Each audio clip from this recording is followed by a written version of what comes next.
नमस्कार दोस्तों, हमारे चैनल भक्ति बाइट पर आप सभी का हार्दिक स्वागत है।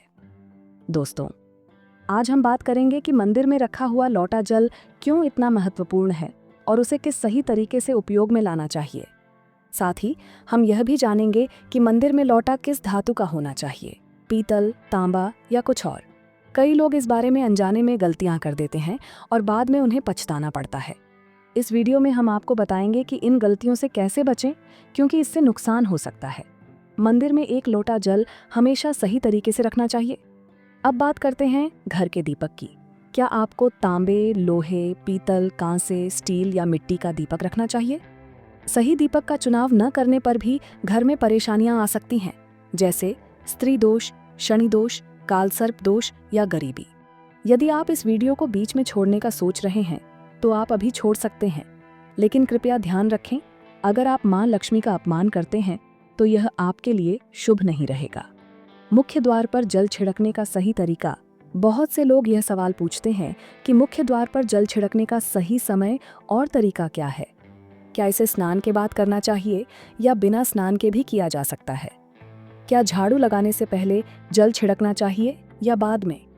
जब मुख्य द्वार पर जल चढ़ाए तो इसे अंदर की तरफ से चढ़ाए या बाहर की तरफ से? फ्लैट या किराए के घर में रहने वाले लोग भी पूछते हैं कि मुख्य द्वार पर दीपदान और जल छिड़कने का सही तरीका क्या है।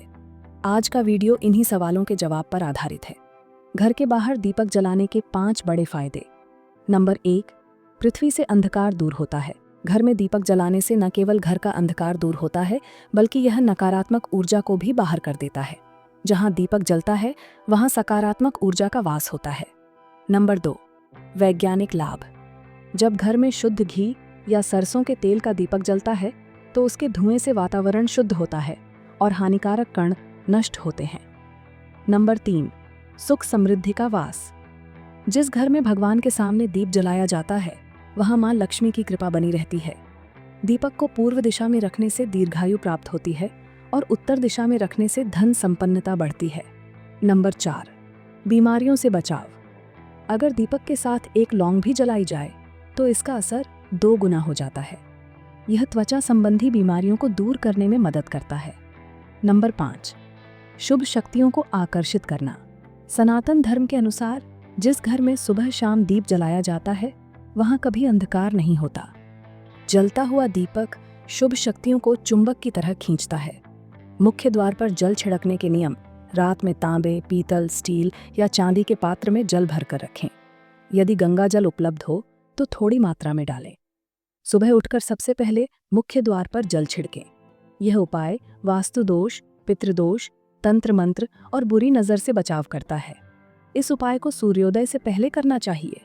स्नान किए बिना भी जल छिड़क सकते हैं। झाड़ू लगाने से पहले या बाद में जल छिड़कें? सबसे पहले जल छिड़कना चाहिए, फिर झाड़ू लगानी चाहिए।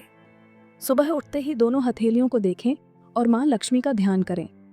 कराग्रे वस्ति लक्ष्मी कर मध्ये सरस्वती, करमूले तू ब्रह्मा प्रभाते कर दर्शनम। किराए के घर में रहने वालों के लिए उपाय। जिस दरवाजे पर आपका नाम लिखा हो वहीं जल छिड़कें और दीप जलाएं। यदि केवल एक कमरा हो तो उसी के दरवाजे को मुख्य द्वार माने। मंदिर में जल रखना क्यों जरूरी है?